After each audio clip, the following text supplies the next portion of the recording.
Good afternoon, ladies and gentlemen. Lenny Ladner reporting from Charlotte, North Carolina. Waiting to get a couple of tires put on my truck. Hey, check out the Farmall hat. Yay, Farmall. All right, last week the Supreme Court refused to hear two cases. One case involving indefinite military detention, better known as MDAA, which is totally illegal under any stretch of the idea of habeas corpus. Habeas corpus, very simple. You can't keep a body, corpus, in jail without charges. But under the Patriot Act, these bastards can. And the Supreme Court refused to hear it. And the second case was about New Jersey refusing to give gun permits.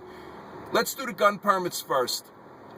It's interesting that when the Heller case was heard, and the Supreme Court actually decided in our favor, there was no outrage from the left, no outrage from the ACLU, no outrage from Sarah Brady.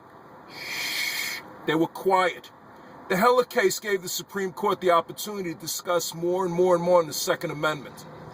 Now, in reality, any case that goes in front of the Supreme Court, we're going to lose, or any case that the Supreme Court refuses to hear, we're going to lose. MDAA is another good testament to that. Now, let me go through a few things. One, the Supreme Court is supposed to make a judgment: is the law constitutional? They don't do that. They follow something called the Frankfurter Doctrine, which is based on the Brandeis Brief. Both things say that the Constitution is what the Supreme Court says it says. You and I both know that's not true. The Constitution is written in stone and cannot be amended. The Supreme Court has to decide if MDAA is constitutional, which it isn't, and if New Jersey banning concealed carry is constitutional, which it isn't. But they're not going to decide on that. Two, who decides what cases are going to be heard by the Supreme Court? The law clerks. These law clerks are zealous liberals and statists from the Ivy League schools. They want to do one of two things. They want to be government lawyers, and of course they want to take away your rights and liberties. Or two, they want to be corporate lawyers and make a lot of money doing it. Now, I got a suggestion, okay, for dealing with the law clerks. It's rather simple. We need a lottery in which, if you are a law student, you could apply to go into the lottery to become a law clerk. And as long as you have a B average or better, you're as good as any Harvard guy. You're probably less opinionated, and you're probably going to be a lot more honest. All we need to do is to have a congressman. Hey, I'm running for Congress, www.voteforlenny.com.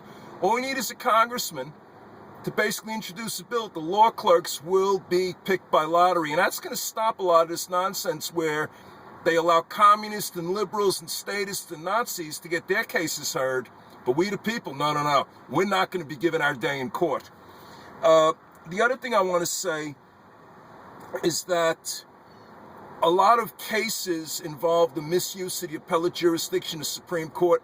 A good example is Roe v. Wade. Roe wasn't pregnant, but she went around looking for an abortion, which was illegal in those days in Texas.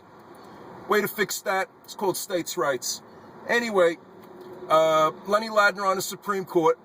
Oh, I'm sorry. One of the most important cases in the history of the Supreme Court was Holland versus Missouri, which essentially the Supreme Court wouldn't hear under Charles Evan Hughes, and the family of Charles Evan Hughes got very, very wealthy after the court refused to hear it. But essentially what that did was it said the federal government's rules, regulations, codes, guidelines, standards, and treaties supersede the Constitution. Oh yeah? There's a day coming. There's retribution coming in this country. It's coming very soon. Anyway, ladies and gentlemen, Lenny Ladner signing out. If you like what I say, spread it. If you don't like it, I'll try harder the next time. Thank you.